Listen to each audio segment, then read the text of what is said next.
ലക്ഷ്മി. മഹി ഇന്ന് വന്നു? ഇന്നലെ. ഇതെന്റെ ഫ്രണ്ടാണ് ബാബു. ഇത് ലക്ഷ്മി. ഞങ്ങള് ക്ലാസ്മേറ്റ്സ് ആണ്. അതായത് ആദ്യം ഞാൻ സീനിയർ, ലക്ഷ്മി എന്റെ ജൂനിയർ, പിന്നെ ഞങ്ങൾ ഒരു ക്ലാസ്സില്, പിന്നെ ലക്ഷ്മി എന്റെ സീനിയർ.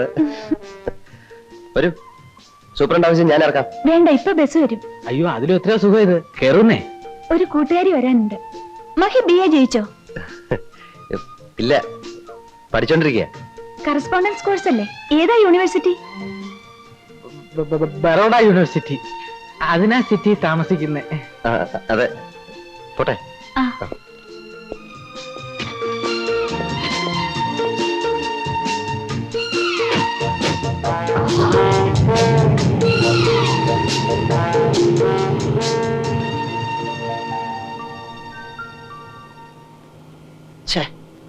മാനം പോയല്ലോടാ.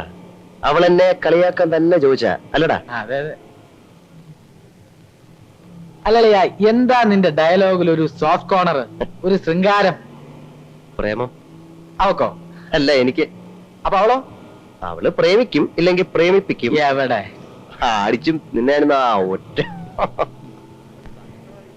ഒന്ന് തുറക്കുന്നേ.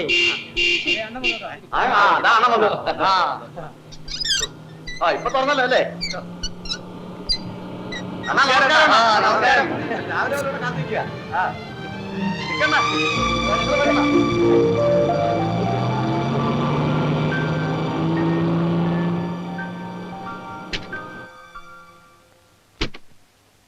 അണ്ണാ, അണ്ണന്റെ വാച്ച്മാനൊരു മോശമാണ്. രാവിലെ മുതൽ ഞങ്ങളിവിടെ നിൽക്കുക. എന്നാ ഗേറ്റ് ഒന്ന് തുറന്നു തരാൻ പറഞ്ഞു, തുറന്നില്ല. എന്നാ ഈ 2 ദോശയും ചായയും പുറത്തേക്ക് തരാൻ പറഞ്ഞു, അതും തന്നില്ല. കാഞ്ഞ വയറാ. നിനക്കൊക്കെ വെച്ച് വിളമ്പി തരാൻ ഇതെന്തോ കൊട്ടാരം വക ഊട്ടുവരെയോ? അപ്പോ അണ്ണൻ വലിയ രാജാവാണെന്ന് പറയുന്നതോ? ഡാടാ, കൂടുതൽ സോപ്പും വേലയൊന്നും വേണ്ട. വന്ന കാര്യം എനിക്ക് മനസ്സിലായി. കോളേജ് ഇലക്ഷൻ നടന്നു, പതിവ് പോലെ നിങ്ങൾ തോറ്റു. ഇന്ന് യൂണിയൻ ഉദ്ഘാടനമാണ്. അത് കല്ലെറിഞ്ഞ് കലക്കണം അല്ലേ? അതെ. അയ്യടാ, ഞാനില്ല. ഞാനിതൊക്കെ നിർത്തിയിരിക്കുക. ദൈവനോട് ചോദിക്കേ. അച്ഛൻ തമ്പുരാൻ ഇന്ന് രാവിലെ എന്തോ പറഞ്ഞേ? പിന്നെ ഒരു അലമ്പിലും ചെന്ന് പെടരുത്, പുണ്യാളനായി ജീവിച്ചോണം, എന്തോ പാര വരുന്നുണ്ടെന്ന് കേട്ടോ? ഞാൻ രാവിലെ കുളിച്ചു തൊഴുത് പുണ്യാളനായിട്ട് ഇവിടെ വന്നിരിക്കുന്നു. ദയവ് ഇതെന്നെ പിഴയാക്കരുത് പ്ലീസ്. ഇത് റിക്വസ്റ്റാ. ഇവിടെ നിറഞ്ഞില്ലെങ്കിലും ഒന്ന് ലീഡ് ചെയ്ത് തന്നാ മതി. Just A moral support. അത് തന്നെയുമല്ല, മുഖ്യമന്ത്രി എറിയാൻ കിട്ടുന്ന ഒരു സുവർണാവസരമാണിത്. ഇവിടുന്ന് എറിയുന്നത് കാണാൻ ഞങ്ങളുടെ കൂട്ടത്തിൽപ്പെട്ട പെണ്ണുങ്ങളെല്ലാം കാണും. സുധർമ്മ, മേരി ജോൺ, നമ്മുടെ ജെസി.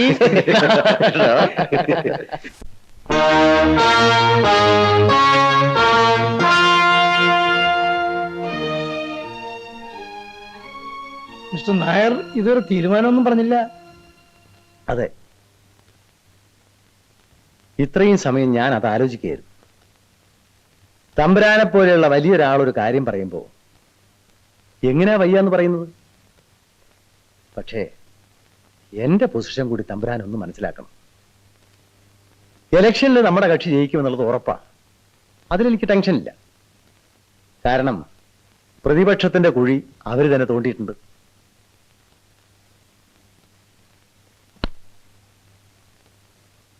തമ്പുരാൻ അറിയാമോ, 40ഓളം മുൻമന്ത്രിമാര് മത്സരരംഗത്തുണ്ട്. അതിൽ 30 എണ്ണെങ്കിലും ജയിച്ചു കയറും. എല്ലാവരും മന്ത്രിസ്ഥാനം കൊടുക്കണം. ഞാൻ എവിടെ കൊണ്ടുപോയി അക്കോമഡേറ്റ് ചെയ്യും? അതെല്ലാം പാർട്ടി പ്രസിഡന്റും നിങ്ങളും കൂടെ വിചാരിച്ചാൽ നടക്കാന്നേ ഉള്ളൂ. രാജശേഖരാ, എല്ലാം പറഞ്ഞിട്ടില്ലേ? അയ്യോ, ഞാനെല്ലാം പറഞ്ഞു. ഓരോരുത്തർക്കും ഓരോരോ ബുദ്ധിമുട്ടുകൾ. എങ്ങനെയെങ്കിലും ഇതൊന്ന് നടത്തി തരണം. പണം എത്ര വേണമെങ്കിലും ഞാൻ മുടക്കാം. പണമല്ല തമ്പുരാനെ ഈ പ്രശ്നം. വിശ്വംഭര, താൻ തന്നെ പറയും, ഞാൻ എന്ത് ചെയ്യണം? തമ്പുരാനെ, 2 കാര്യങ്ങളാണ് അവിടുന്ന് ആവശ്യപ്പെട്ടത്. അതിലൊരു കാര്യം ഞങ്ങൾ സാധിച്ചു തരാം. മഹേന്ദ്രന് ഞങ്ങൾ ഒരു സീറ്റ് കൊടുക്കാം. ജയിപ്പിച്ചെടുക്കേണ്ടത് തമ്പുരാന്റെ റിസ്ക്. പിന്നെ യാതൊരു രാഷ്ട്രീയ പാരമ്പര്യവുമില്ലാത്ത ഒരാളെ ആഭ്യന്തരമന്ത്രിയൊക്കെ ആക്കുക എന്ന് പറഞ്ഞാൽ ബാക്കിയുള്ളവരോട് ഞങ്ങൾ എന്ത് സമാധാനം പറയും? ഇത്തവണ തമ്പുരാൻ ഇതുകൊണ്ട് തൃപ്തിപ്പെടണം. അതെ, മഹേന്ദ്രൻ ചെറുപ്പല്ലേ, ഇനിയും സമയമുണ്ടല്ലോ. ഈ രാജവംശത്തിലെ ഇളം തലമുറക്കാരൻ വെറും ഒരു MLA ആകാന്ന് വെച്ചാൽ വേണ്ട, അത് വേണ്ട. വക്കീലേങ്ങി തരൂ. മൂന്നാറിൽ എനിക്കൊരു എസ്റ്റേറ്റ് ഉണ്ട്, തെക്കുംകൂർ പ്ലാന്റേഷൻ. അത് ഞാൻ ഇഷ്ടദാനം തരാം. ആരുടെ പേരിൽ വേണമെന്ന് പറഞ്ഞാൽ മതി. അപ്പുറത്തിരുന്ന് രാമനാമം ചൊല്ലുന്ന എന്റെ അമ്മയെ നിങ്ങൾ കണ്ടില്ലേ? അവരുടെ കണ്ണടയും മുമ്പ് മഹേന്ദ്രനെ നിങ്ങളൊരു മന്ത്രിയാക്കണം. ഒരു കാര്യം നിങ്ങൾ ഓർക്കണം, രാജകുമാരനാണ് മഹേന്ദ്രൻ. ജാതകദോഷം, അല്ലെങ്കിൽ ഈ നാട് ഭരിക്കേണ്ടവനാണവൻ. അവനെ നിങ്ങൾ വെറും ഒരു MLA ആക്കുന്നത് അതെനിക്ക് മാനക്കേടാ. പറയൂ, എസ്റ്റേറ്റ് ആരുടെ പേരിൽ എഴുതണം? തമ്പുരാൻ ഞങ്ങളെ അഴിമതിക്കാരാക്കിയേ അടങ്ങൂ, അല്ലേ വിശ്വംഭര? അയ്യോ,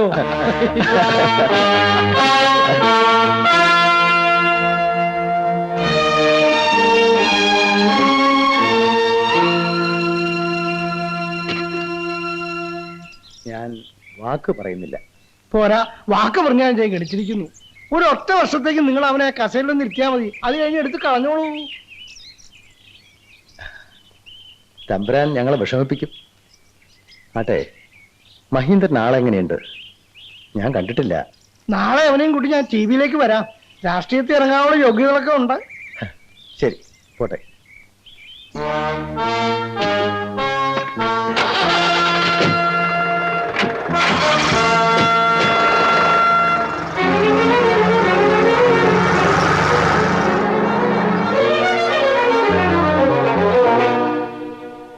അവിവേകം പൊറുക്കണം തമ്പുരാനെ. ലക്ഷക്കണക്കിന് രൂപ വിലയുള്ള എസ്റ്റേറ്റ് എഴുതി കൊടുത്തിട്ട് ഒരു വർഷത്തേക്ക് മാത്രം മന്ത്രിയാക്കണമെന്ന് പറഞ്ഞാ അത് എന്തൊരു നഷ്ടക്കച്ചവടാ. ഒരു കൊല്ലം അവൻ അവിടെ നിന്ന് ഇരുന്ന് കിട്ടിയാ പിന്നെ ദേവേന്ദ്രൻ വിചാരിച്ചാലും അവനെ അവിടെ നിന്ന് ഇറക്കിവിടാൻ സാധ്യമല്ല. അവൻ എന്റെ മകനാ. മനസ്സിലായോ ഏപ്യ? ഞാൻ ആരാണെന്ന് തനിക്ക് അറിയില്ല. മര്യാദയ്ക്ക് എന്നെ എന്റെ സ്വന്തം ജാമ്യത്തിൽ ഇറക്കി വിടുന്നുണ്ടോ? ഇല്ലെങ്കിൽ ദേണ്ട തന്റെ ആ തൊപ്പി ഞാൻ തെറിപ്പിക്കും. മിണ്ടാതെ കിടക്കട അവിടെ. എന്തോ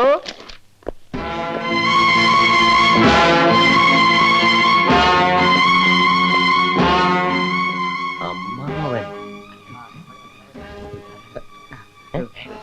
മാറി നില്ലടേ, മാറി നില്ലടേ, മാറി ഇക്കടേ. എന്തോ ഇത്?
ഒരു പ്രശ്നമില്ല സാർ, പോകാം. തൊപ്പി തെറിപ്പിക്കുമെന്ന് നേരത്തെ പറഞ്ഞ ചുമ്മാതെ വരട്ടാനാ. പക്ഷെ ഇപ്പൊ പറയുന്നു തെറിപ്പിക്കും. എന്തോ വാടാ.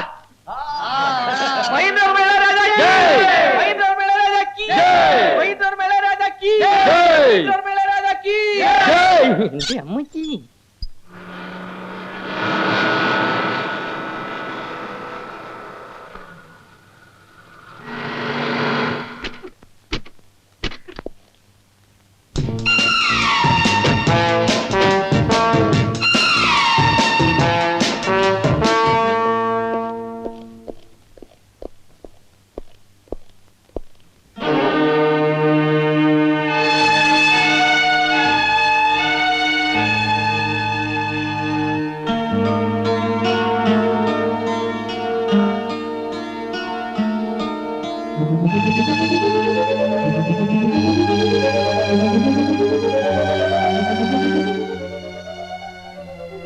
എത്രയും പ്രിയപ്പെട്ട എന്റെ വിദ്യാർത്ഥി സുഹൃത്തുക്കളെ, ഈ അവസരത്തിൽ ഞാൻ നിങ്ങളെ ഓർമ്മിപ്പിക്കുകയാണ്, നാളെയുടെ പ്രതിനിധികളായ നിങ്ങൾ ഓരോരുത്തർക്കും പൗരബോധം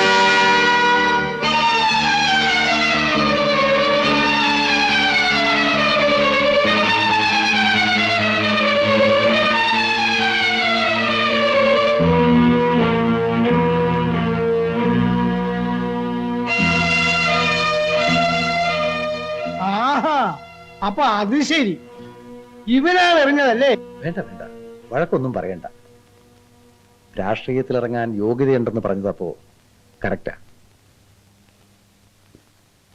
വാടോ, വാ, തന്നെ ഞാനൊന്ന് കാണട്ടെ.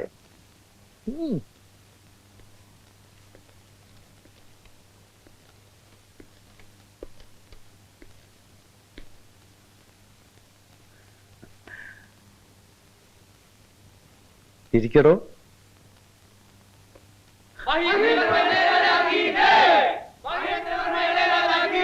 അതാരാ ഇയാൾക്ക് സിന്ദാബാദ് വിളിക്കുന്നു? അണികളാ.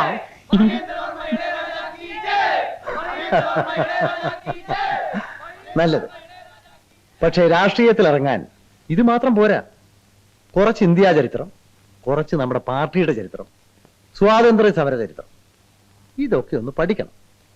എവിടെയെങ്കിലും ചെന്ന് 4 വർത്താനം പറയുമ്പോ മാറാൻ പാടില്ലല്ലോ. അതൊക്കെ ഇവനെ പഠിപ്പിക്കാൻ ഞാൻ വേണ്ട ഏർപ്പാടുകൾ ചെയ്തിട്ടുണ്ട്. കുഞ്ഞുണ്ണിയാശാൻ പഴയ സ്വാതന്ത്ര്യ സമര സേനാനി. പെൻഷനും താമ്രപത്രം ഒക്കെ കിട്ടിയിട്ടുണ്ട്. അതുകൊണ്ട് കാര്യമായില്ല.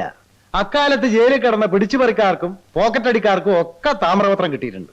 വിവരമുള്ളവനാണോ? അയ്യോ, കുഞ്ഞുണ്ണിയാശാൻ അത്രക്കാരനല്ല. ഉപ്പ് സത്യാഗ്രഹത്തിനൊക്കെ പോയിട്ടുണ്ട്. പാവം ഇപ്പൊ പത്നിയാ. പട്ടിണിക്കാരനാണെങ്കിൽ അയാൾ യഥാർത്ഥ സമരഭടനായിരിക്കും. പഴയ പോക്കറ്റടിക്കാരൊക്കെ രക്ഷപ്പെട്ടു പോയി.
ശ്രീപത്മനാഭ, കുരുകാരണവന്മാരെ രക്ഷിക്കട്ടെ.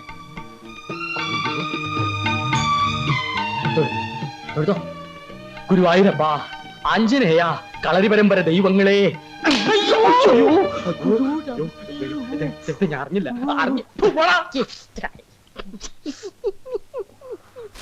ക്വിറ്റ് ഇന്ത്യ സമരം 1942.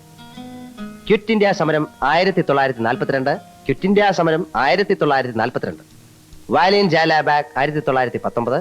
വാലിയൻ ജാലാബാഗ് 1919. വാലിയൻ ജാലാബാഗ് അല്ല കുഞ്ഞെ, ജാലിയൻ വാലാബാഗ്. എന്തെങ്കിലും ആവട്ടെ. ജാലിയൻ വാലാബാഗ് 1919. ഒരു പേരൂടെ ഉണ്ടല്ലോ. ലാലാ ലജ്പത് റായ്. ലാലാ ലജ്പത് റായ്. ഇനി ഒരാളൂടെ ഉണ്ട്. ദാദാബായി നവറോജി. ദാദാബായി നവറോജി. എടാ ബാവേ, ഓരോ പേരുകള്. തമ്പുരാനെ, ഇവിടുന്ന് ജയിച്ച് അവിടെ ചെല്ലുമ്പോ ഞങ്ങളുടെ ആ പെൻഷൻ കൃത്യസമയത്ത് കിട്ടാനുള്ള ഒരു നീക്കുപോക്ക് ഉണ്ടാക്കണം. ഇപ്പോ അതൊക്കെ ഒരു വകയാ.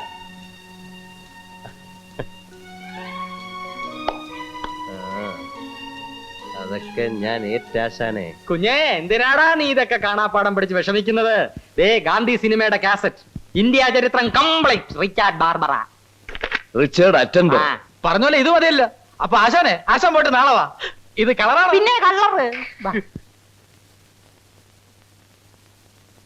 ഭാരതാംബേ, ഞാൻ ഇന്ന് വരെ ആരോടെങ്കിലും യാചിക്കുന്നതോ അപേക്ഷിക്കുന്നതോ നീ കണ്ടിട്ടുണ്ടോ? ഇല്ലല്ലോ. എന്നാൽ കഴിഞ്ഞ ദിവസം ഞാനത് ചെയ്തു. മുഖ്യമന്ത്രിയുടെയും പാർട്ടി പ്രസിഡന്റിന്റെയും ആ രാജശേഖരന്റെയും മുമ്പിൽ എന്റെ തൊലി ഉരിഞ്ഞുപോയി. ലക്ഷക്കണക്കിന് രൂപ വിലപിടിപ്പുള്ള എസ്റ്റേറ്റ് അവരുടെ പേർക്ക് എഴുതി കൊടുത്തിട്ടും എനിക്ക് അവരോട് രാജിക്കേണ്ടി വന്നു. നിന്നെ ഒരു മന്ത്രിയാക്കാൻ. കൈ നീട്ടിയവർക്കെല്ലാം ഭിക്ഷ കൊടുത്ത് പാരമ്പര്യമുള്ള ഒരു താവഴി വന്ന് പിറന്നവരാണ് നീയും ഞാനുമെല്ലാം. നമുക്കിന്ന് പണവും പ്രതാപവും തമ്പുരാനുള്ള സ്ഥാനപ്പേര് മാത്രമേ ഉള്ളൂ. അധികാരമില്ല. പണമല്ല, അധികാരമാണ് ദൈവം. എനിക്കും എൻ്റെ അച്ഛനും നഷ്ടപ്പെട്ടതെല്ലാം നീ തിരിച്ചെടുക്കണം. അതിനുവേണ്ടി ആരുടെ കാല് പിടിക്കാനും ഞാൻ തയ്യാറാണ്. നീയും അതിന് തയ്യാറാവണം. നീ കണ്ടില്ലേ, കഴിഞ്ഞ ദിവസം എന്നെ വഴിയിൽ തടഞ്ഞു നിർത്തി കൂലി കൂടുതൽ ചോദിക്കാൻ വരെ തൊഴിലാളികൾ ധൈര്യമായി. അതെല്ലാം അവസാനിക്കണം. നമ്മുടെ പഴയ രാജത്വത്തെക്കാൾ വലുതാണടാ ഇന്നത്തെ മന്ത്രിസ്ഥാനം. രാജാവിന് ആശ്രിത വാത്സല്യം വേണമായിരുന്നു. മന്ത്രിക്കത് വേണ്ട, തന്ത്രം മതി. നമ്മുടെ കിരീടവും ചെങ്കോലും എന്തിന് പ്രിവി പേഴ്സ് പോലും തട്ടിപ്പറിച്ച രാഷ്ട്രീയക്കാരോടും നമ്മ ബഹുമാനിക്കാത്ത പൊതുജനത്തിനോടും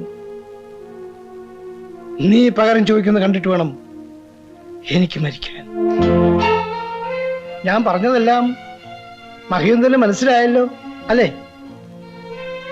മനസ്സിലായി.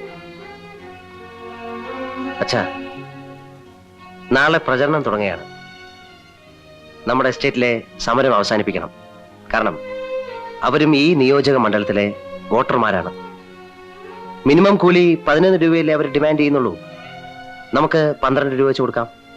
മിനിമം കൂലി 12 രൂപയോ? എന്തിന്? വിട്ടിത്തം പറയായിരിക്കും. വിട്ടിത്തം അല്ല അച്ഛാ. വലിയ തമ്പുരാൻ 10 പൈസ കൂടുതൽ തരില്ല എന്ന് പറയുന്നു.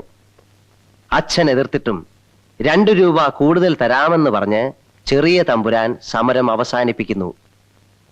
തൊഴിലാളികളുടെ ഇടയിൽ എന്റെ സ്ഥാനം എന്തായിരിക്കും? തന്നെയുമല്ല, എന്റെ എതിർ സ്ഥാനാർത്ഥിക്ക് ബന്ധമുള്ള തൊട്ടടുത്ത തോട്ടത്തിൽ 11 രൂപയെ മിനിമം കൂലിയുള്ളൂ. നമ്മൾ 12 ആക്കിയാൽ അടുത്ത തോട്ടത്തിൽ തീർച്ചയായും സമരം വരും. ഇലക്ഷന്റെ ബഹളത്തിനിടയിൽ സമരം ഒതുക്കാൻ അയാൾക്ക് സമയം കിട്ടിയെന്ന് വരില്ല. അതും ബാലറ്റ് പേപ്പറിൽ എനിക്ക് ഗുണം ചെയ്യും.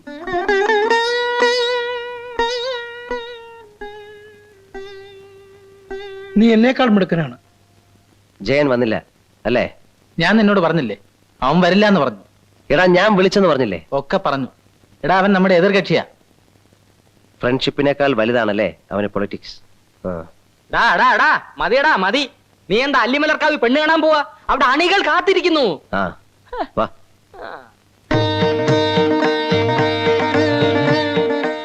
മുത്തശ്ശി, ഞാനൊരു യുദ്ധത്തിന് പോവുകയാണ്.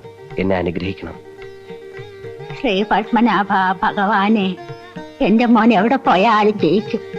മുത്തശ്ശനോട് പറഞ്ഞിട്ട് പോ.